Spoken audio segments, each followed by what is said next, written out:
As with most tales associated with the Titanic disaster, the tale of the dogs traveling aboard the ship is a heartbreaking one. In some cases, the dogs were loved so much that they were considered a part of the family. These dogs were passengers too, complete with their own tickets, with stories of their own that deserve to be told. However, like most aspects of the disaster, many myths have arisen about these animals and the countless retellings of the sinking over the century following our loss.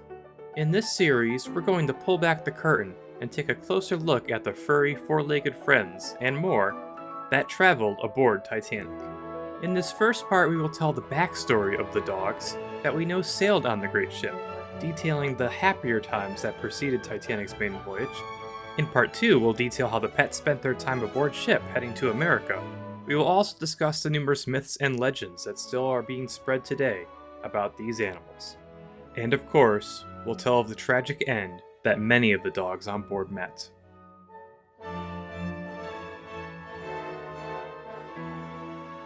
April 2nd, 1912. As Titanic pulled away from Harland and Wolff's fitting out wharf at the start of her sea trials, a crowd of shipyard workers and spectators had gathered around both sides of the Victoria Channel to see the new liner head out. Among them was Mr. John Kempster, head of the electrical department at Harland and Wolff, with a camera in hand. He was set to sail on the maiden voyage, but some urgent company business would call him back to Glasgow, forcing him to cancel. However, he was still in Belfast on the day of Titanic's departure and, watching from the shoreline, snapped 6 photos of the ship as she steamed into Belfast Lock. In one of them, taken as the tugs were pulling the liner's bow into the channel, a gentleman is visible on the shoreline, his back turned to the ship, but next to him is his pet dog, with a white head, dark fur, and white pointed tail, looking out past him at the great liner. To date, this is the only known photo of a dog and Titanic in the same frame, but sadly the identity of the man and his four-legged friend have been lost to time. Titanic's sea trials went perfectly, and once they were complete, she headed to Southampton, where we will meet the other dogs who are now part of her legend.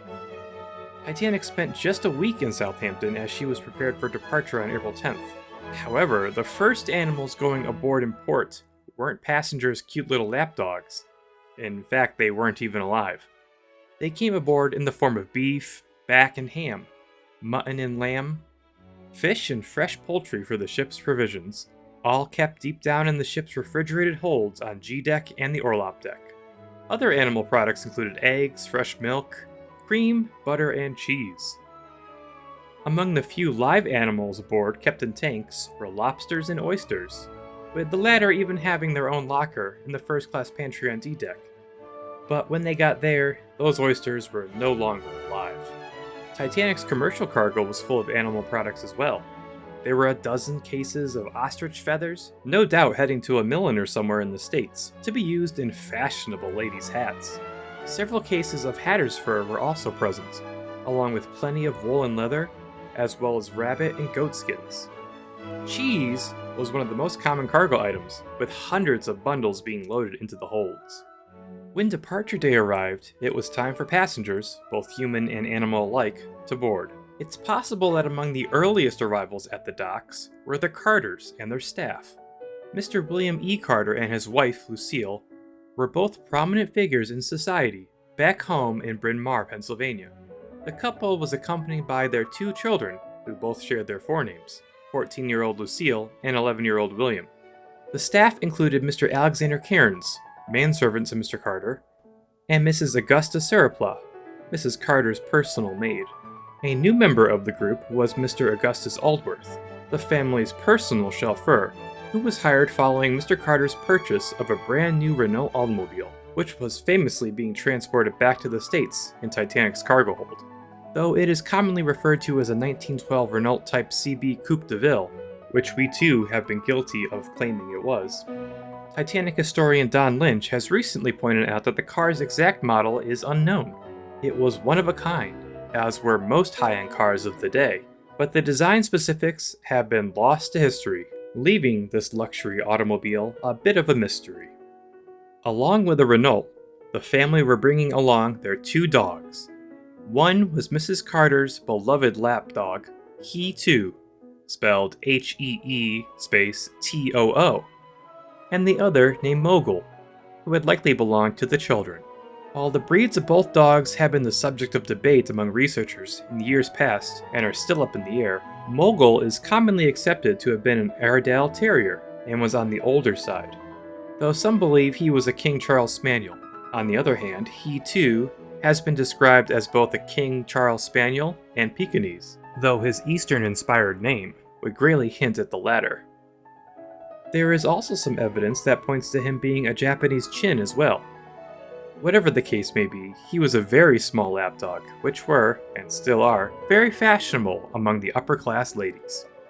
The family's voyage on Titanic was the end of a nearly year-long stay in England, which had begun the previous May with a voyage on board Lusitania. They went over to England to participate in the coronation ceremonies of King George V and Queen Mary, taking place on June 22nd, after which they enjoyed the festivities of London season and the company of British high society.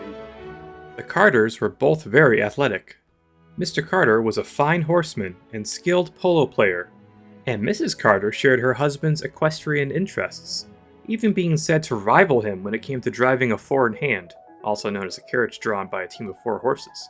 Among their Titanic luggage were their polo sticks. At summer's end, they retreated to the countryside, renting out Rothbury Manor, a now demolished estate in Melton Mowbray, Leicestershire. Here, Mr. Carter spent the winter months hunting. Getting away from the city and into the quiet country must have been a relief for the 2 family dogs, although the children, William and Lucille, wouldn't have had much time to play with their childhood dog, because they went off to boarding school. Lucille attended Wycombe Abbey, an all-girls school in Scotland, while her younger brother William studied at Rugby School in Warwickshire. Come spring, the Carters decided it was finally time to head back home to Pennsylvania and booked passage on board Olympic, scheduled to sail from Southampton on April 3rd, but at the last minute they canceled their tickets and prolonged their stay in England for a further week and secured accommodation on Titanic instead, sailing on the 10th. This change was so last minute that their name still appeared on Olympic's passenger manifest when she arrived in New York. Their last few days abroad were spent in London, where young Lucille came to reunite with her family following her studies in Scotland. Soon afterwards, they headed for Southampton, spending the night before the voyage in town and boarding Titanic the next morning. They occupied staterooms B96 and B98, located on the port side of B-deck and aft, near the restaurant and smoking room. These 2 suites, which we believe were decorated in the modern style of Harlan Wolff, cost £120, but Mr. and Mrs. Carter did not share a room, instead sharing with their children. Lucille went with her mother, and William went with his father. Perhaps this was an early sign of the couple's declining marriage. He Too and Mogul likely stayed in the suites with their owners, despite this being against White Star Line's pet policy. It seems that stewardess Violet Jessup ran into Mrs. Carter soon after boarding, though she didn't have a high opinion of her, and used a pseudonym when she wrote down her memoirs years later. My heart sank as Mrs. Cyrus Clapton, clutching her pet Pekingese, bore down towards my section, followed by a downcast maid. She had invariably reduced each successive maid to submission as she boarded ship. Although in many ways my job was not prestigious, I could consider myself lucky when I looked at that maid and saw what her position had done to her. While the Carters were settling into their rooms and exploring the great ship, the first-class boat train from London was speeding down towards Southampton, bringing in another load of passengers and their pooches. Among them was Mr. Henry Anderson, who preferred to go by Harry, a wealthy stockbroker from Manhattan, on his way home following a short business trip to London. He was bringing along his Chow Chow, though details about the dog, such as its name and whether it was a longtime companion or recent purchase, has been lost. The other dog that was on that boat train is thankfully better documented and is now, without a doubt, one of the most famous, if not the most famous dog aboard, appearing in the accounts of 3 prominent survivors. He was Gamin de Pycombe, a newly acquired French bulldog of Mr. Robert Williams Daniel, a young 27-year-old banker who lived in Philadelphia. Mr. Daniel had been very keen to bring back a thoroughbred bull pup, as he wrote to his mother while in Paris, and he was very proud of his new 4-legged friend. Thoroughbred dogs aren't cheap, and he paid a handsome $750 for Gamin, nearly $25,000 in today's money. The little Frenchie, born in January 1910, was just over 2 years old, and already a champion. He had beautiful black fur and was a perfect specimen of his rare breed. His name, although French, translates to Little Boy from Pycombe, Pycombe being a small village in West Sussex. It's worth noting that Mr. Daniel misspelled Pycombe when naming his new pet, leaving out an E at the start. Another notable passenger on the boat train was Mr. Arthur G., heading to a new job appointment in Mexico. He didn't have a dog with him, but the local paper later described a particular incident that took place when he left him home the day before. At St. Anne's he kept a dog, which usually reserved its most affectionate demonstrations for Mr. Guy's children. Mr. Guy in the course of his business made frequent journeys from home, but his going and comings were apparently regarded with unconcern by the dog. On the occasion of his departure to embark at Southampton, however, the dog followed the cab to the railway station, and at the station jumped about in so demonstrative a fashion that he remarked on the strangeness of the incident to a friend who was seeing him off, and said how remarkable it was that the dog should appear to know that he was going on a long voyage. The boat train arrived at Titanic's side at 11:30 a.m., just half an hour before her scheduled departure time. The remaining passengers quickly got on board and set out to finding their staterooms, and in the case of Mr. Anderson and Mr. Daniel, dropping off their dogs at the kennel, located aft on the boat deck. Back in Titanic's day, one of the ship's butchers were put in charge with looking after the dogs in the kennels for the duration of the crossing, and providing them with food and water. Titanic had 8 butchers among her crew, including Chief Butcher Alfred Matham and his assistants, and it would have been one of these men who were put in charge of Titanic's kennels and her canine passengers, but sadly, all were lost in the sinking, and so was the identity of the dog's caretaker. Later years saw ships carrying a dedicated kennel attendant, and vessels of the White Star Line, such as Olympic and Majestic, often carried up to 20 dogs on a single voyage. On one occasion, Olympic had so many dogs on board that the newspapers reported on how they annoyed all the passengers, except for their owners of course, who were delighted in having their companions with them on the voyage. We'll learn a lot more about Olympic's animals adventure in another episode. A trip to the purser's office was also due for Mr. Daniel, who had some trouble with his tickets, bought the previous day in London, which he needed to settle with Mr. McElroy, the chief purser. Alongside helping passengers with any issue they had prior to and during the voyage, the purser kept a list of dogs in his personal cash book, which also recorded how many deck chairs and steamer rugs were rented out to passengers, how many tickets were sold for the Turkish bath, how many rackets were rented for use in the squash court, and more. On voyage 10 of Olympic, departing Southampton on April 3rd, just a week before Titanic's main voyage, and the one the Carters had canceled their tickets for, she carried 12 dogs westbound, and a further 8 on the return crossing from New York. It was on that return crossing that Olympic received Titanic's distress calls. A list of all the dogs would have been kept for Titanic as well, and it contained the exact number of dogs aboard, but the cash book went down with the ship, leaving that number a mystery. And one of Titanic's mysterious dogs also boarded in Southampton, that of Mrs. Elizabeth Walton Robert. So mysterious, in fact, that we're not sure if it even existed, but we'll talk about that more next time. A final passenger worth mentioning for Southampton is Mr. Clarence Moore, a wealthy businessman and banker from Virginia, but also active and very well known in Washington and Maryland society. He owned a farm in Maryland, and he was a skilled horseman, considered one of the finest in Washington, and even served as a judge at horse shows. He was an active member of the New York Yacht Club, Chevy Chase Club, and served as the hunt master for the Loudoun Hunt, which took place annually in Loudoun County, Virginia. In March 1912, Mr. Moore was elected as the Master of Foxhounds for 3 years by the Hunting Club, and charged with procuring new hounds for the upcoming event. He scoured Virginia and Maryland for potential new hunting dogs, but was dissatisfied with their character, as one newspaper put it. So Mr. Moore set off to England to see if he'd have more luck there. He and his manservant, Mr. Henry Harrington, sailed from New York aboard Lusitania on March 20th, arriving in England on the 26th, and wasted no time in finding the perfect dogs for the hunt. He bought 100 of the finest English foxhounds from northern England and arranged for their transport to Virginia, and settled his own crossing as well. He and his manservant would be sailing first class on Titanic, while the hounds would follow shortly afterwards on a different ship, Titanic's kennels not having the capacities for such a large pack. While in England, Mr. Moore took the opportunity to indulge in his equestrian interest and attended the 1912 Grand National Horse Race on March 29th. Afterward, he headed to London and spent the rest of his short trip there before taking the boat train and boarding Titanic in Southampton with Mr. Harrington. Just after noon, Titanic cast off from Southampton and began her maiden voyage.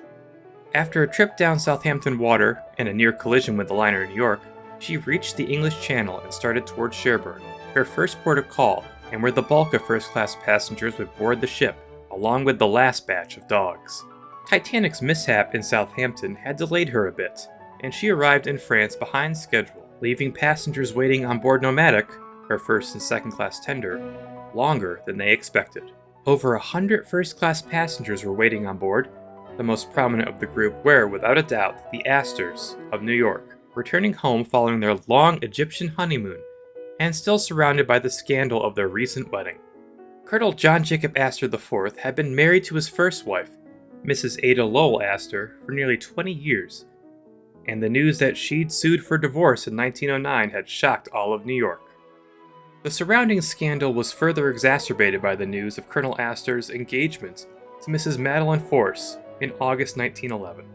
Colonel Astor was 47 at the time, and his new fiancée had only just turned 18. The press and photographers closely followed the couple, who were often seen going for drives through Manhattan in Astor's automobiles, as well as enjoying the sea on his yacht and playing tennis together in Newport. Among the onlookers at one of their matches was Kitty, Colonel Astor's beloved Airedale Terrier, watching from under the shade of a nearby tree. A photographer captured a sweet moment between master and dog, as Colonel Astor, resting following the match, looks at Kitty, who stares back lovingly, both ignoring the others around them. Kitty was Colonel Astor's longtime companion, being around 14 years old at the time, and she appears to have been graying in her fur in her last photos. Kitty traveled the world with him in years past, and was almost as well known in society as her master, the two often being seen together on walks along Fifth Avenue, where the Astors owned one of the largest and most splendid mansions in New York. While in Newport, the couple stayed at Beechwood, another of Colonel Astor's stunning Gilded Age mansions. Built in the Italianate style, it was at Beechwood that the couple finally wed, having trouble in finding a priest willing to officiate the wedding before settling for a Congregationalist minister willing to carry out the task. The wedding took place on September 9th, 1911, with Vincent Astor, JJ's son from his first marriage, serving as his father's best man, despite the fact that he apparently loathed his new stepmother, and was only nearly 2 years her senior. Soon afterwards, the newlyweds set off on their honeymoon, spending time locally at first, and, apart from reporters, everywhere the couple went, they were followed by Kitty, who appears in many of their photos taken during the summer and autumn of 1911. As a result, Kitty is without a doubt the most photographed of Titanic's dogs. She appears to have been very well trained as well, as Colonel Astor did not use a leash when walking her, as seen in many of the photos. Kitty wasn't the couple's only dog, however. Sometime around their wedding, JJ gave Madeline her own Airedale, though she was more fond of Kitty, calling her her favorite terrier. The young bride had a pet poodle as well, called Mizzy, who she'd spoiled very much. During the couple's trip to New Haven, Connecticut, they stopped to rest at a hotel, but little Mizzy was denied entry, so the young bride, of course, sent her off with the chauffeur to a nearby restaurant and asked him to order the poodle a nice steak for lunch. A waiter took the order and was quite shocked when he learned that the $2 steak he brought to the table, which would be $65 today, was for the little dog and not the chauffeur, who then cut it up into smaller pieces for little Mizzy, who, a newspaper later said, consumed the steak with the usual canine celerity. The waiter was left a nice tip, and the chauffeur brought Mizzy back to her mistress. Once winter set in, the Astors decided to get away from the bitter cold of Northeast America by spending the rest of their honeymoon in Egypt and booked passage on Olympic. They departed from New York on January 24th, 1912, and sailing on this same voyage as them were Mrs. Margaret Brown, who they'd reunite with later, as well as Mr. J. Bruce Ismay, chairman of the White Star Line. Accompanying the Astors were their servants, Mr. Victor Robbins, Colonel Astor's valet, along with Miss Rosalind Bidois and Miss Caroline Endres, Mrs. Astor's personal maid and nurse respectively. When Olympic arrived in Cherbourg on the 31st, the couple and their staff disembarked, and from there headed east to Egypt. Of the couple's 3 known dogs, only Kitty accompanied them to Egypt, and once there, she gave them quite a scare. One of the New York papers later described Kitty's Egyptian adventure. She wandered away from Colonel Astor's side one day at a landing to go sightseeing on her own account. Colonel Astor was greatly distressed by the loss of his dog and spent a great deal of time looking for her. Even when he had to give up the search and start back up the Nile, he employed scores of natives to find her, promising a handsome reward for her return. Nothing was heard of Kitty until his return trip when, on passing another dahabeah, Colonel Astor spied Kitty making herself at home on board. The Astor boat was stopped and Kitty found her master with joyous barks. Kitty wore a collar with her own and the Colonel's names and number 840 Fifth Avenue, New York City engraved on it. She had gone on board the wrong dahabeah, chartered by other wealthy Americans who knew to whom the dog belonged and were looking for the Astors to return her. The Astors kept a very close eye on her afterward and made sure she was never too far from their sights. But given the events about to unfold, it might have been best for Kitty if she had stayed lost in Egypt. In April, the couple decided it was time to return home to New York, as Madeline was pregnant and already 5 months along. Having seemingly enjoyed their time on Olympic, they chose her brand new sister Titanic to carry them back. From Egypt, they traveled to France and took the boat train from Paris down to Cherbourg to board the ship. Fellow passenger Edith Rosenbaum, a fashion reporter also boarding in Cherbourg, remembered the evening in one of her later accounts. We sat about on the huge tender, which had been especially built the year before for these new White Star ships, and for 3 hours shivered and waited. It was cold. It had been raining. I remember sitting next to Colonel and Mrs. John Jacob Astor, who were on their wedding trip, playing with their big dog. The Colonel told me that Titanic had cost $10 million to build, and emphasized that she was unsinkable, a miracle of modern shipbuilding. Edith was a dog lover herself, and later in life owned her own kennel in New York, and was a breeder of champion Pekingese, though the only animal with her on board Titanic was her little pig mascot. It's in fact a music box, not a real pig, but it is covered in real pig skin. It had been a gift from her mother after she survived a car crash in France the previous summer, miraculously escaping unharmed despite the driver being killed instantly. Edith's mother gave her the pig after learning it was a symbol of good luck in France. Another honeymoon couple on board Nomadic were the Bishops, Dickinson and Helen, of Dowagiac, Michigan. They too had spent their honeymoon in Egypt, and Helen even went to a fortune teller, having her future read, and she was told she'd survive a shipwreck and an earthquake before an automobile accident would end her life. Soon after this ominous forewarning, the couple went to Italy, and there they purchased a little female dog while staying in Florence. Helen named her Freu Freu, the name being an expression used to describe frills or other decorative elements on women's clothing. Worth noting that Helen spelled the dog's name with 2 E's instead of 2 O's, which is usually how it's written. Unfortunately, Helen didn't mention Freu Freu's breed in her accounts, and only described her as a little dog. Interestingly, the Bishops didn't originally plan on sailing on board Titanic. They had tickets for another ship, but canceled and delayed their voyage in order to catch Titanic's maiden voyage.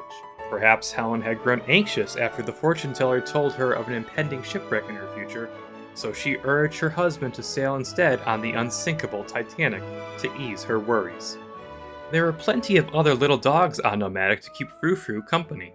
Mr. Henry and Mrs. Myra Harper of New York had with them a newly purchased Pekingese, who they'd named Sun Yat Sen, as Henry put it, in honor of his country's first president. This type of naming convention was nothing out of the ordinary, as anything Eastern seen as exotic was very much in vogue at the time. The Harper's choice of a name is in fact very mild. The same can't be said for the names of other Pekingese among the English and American upper classes, which don't bear repeating. However, it's worth noting that by April 1912, President Sun Yat-sen of China was already out of office, having stepped down from his position on March 10th.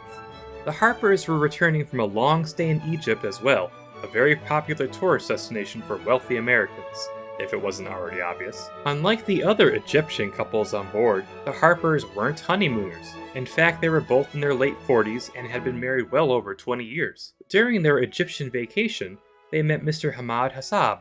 He was a handsome young dragoman who worked at the famous Shepherd's Hotel in Cairo, a dragoman being the type of local tour guide and interpreter. The Harpers took a liking to him and hired him as their personal guide, even offering him a chance to come to America with them for a visit, after learning about his desire to see where all the crazy Americans who visited Egypt had come from. Mr. Hassab gladly accepted and, before leaving Cairo, threw a party in their honor at one of his villas. The Americans may have been crazy, but they certainly paid well, and being a dragoman was a lucrative career. Afterward, the trio left Egypt and set off for France, spending the rest of their holiday in Paris. It was there that the Harpers purchased their Pekingese, and soon afterwards headed down to White Star Line's Paris agency, ran by Mr. Nicolas Martin, to book passage to New York on Titanic. Their ticket cost £76, 14 shillings and 7 ducats, and included a nice stateroom for themselves, as well as a separate room for Mr. Hassab just down the hall from theirs. Son Yet Sen was booked on his own ticket, number 869, which cost the Harpers £2, the minimum fare for a dog. White Star Line charged different rates for dog tickets, ranging from £2 to £5, seemingly depending on the size of the dog. While Son Yet Sen's first-class ticket might have been cheap, as a prize-winning Pekingese, the price the Harpers would have paid for him certainly wasn't. He was an exceptional example of a thoroughbred Pekingese, and held a high pedigree, being sired by the famous champion Chow of Alderburn, one of the most famous and successful Pekingese studs of the pre-war era, who sired at least 9 champions. Chow could trace his ancestry back 5 generations, and was descended from some of the most notable Pekingese in the West, who helped establish the breed outside of China. He was considered one of the best Pekingese who ever lived. In 1907, he even sat to have his portrait painted, showcasing his famous beautiful red coat, which Son Yat Sen is said to have inherited. Although some sources say the little dog belonged to Henry, it was really Myra's dog. Myra developed a strong love for the breed around this time, and Son Yat Sen was likely one of the first, if not the first, Pekingese she ever purchased. Her love for them would lead to her acquiring almost 24 dogs in less than 2 years, all of which lived with her and her husband in their newly purchased townhouse in New York.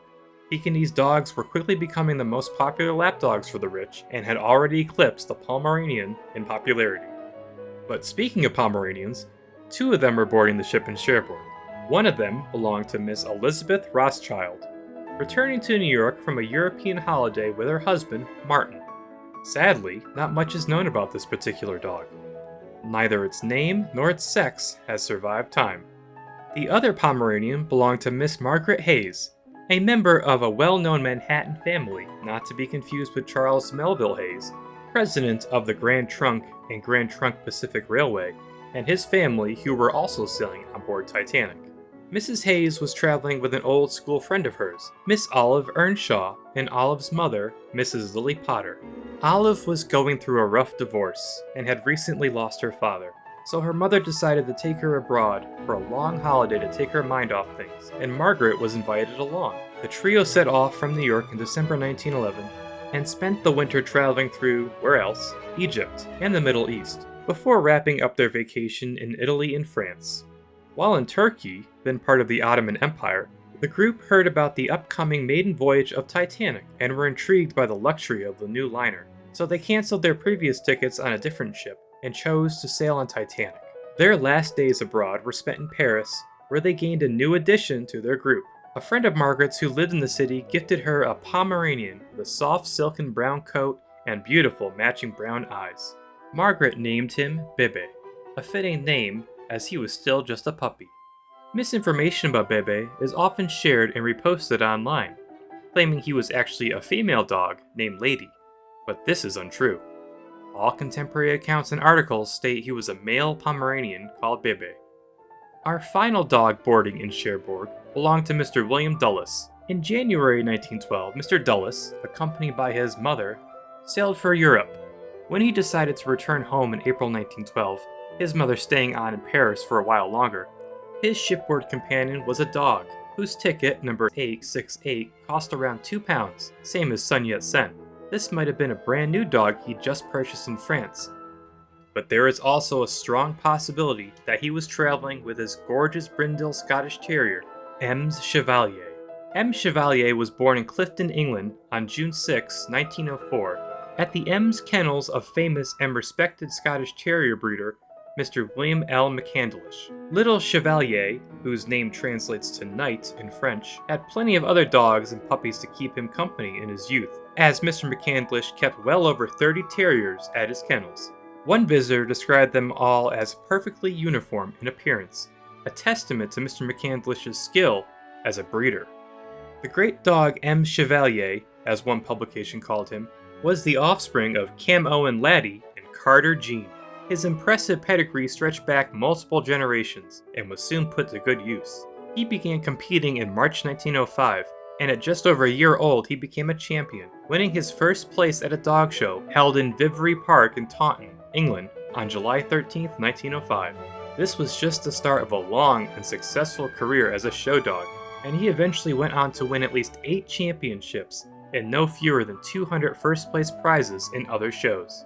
In 1907, Mr. McCandlish began using Chevalier as a stud dog, and he went on to sire 2 champions of his own and 40 other well-known winners, earning him the nickname Champion of Champions.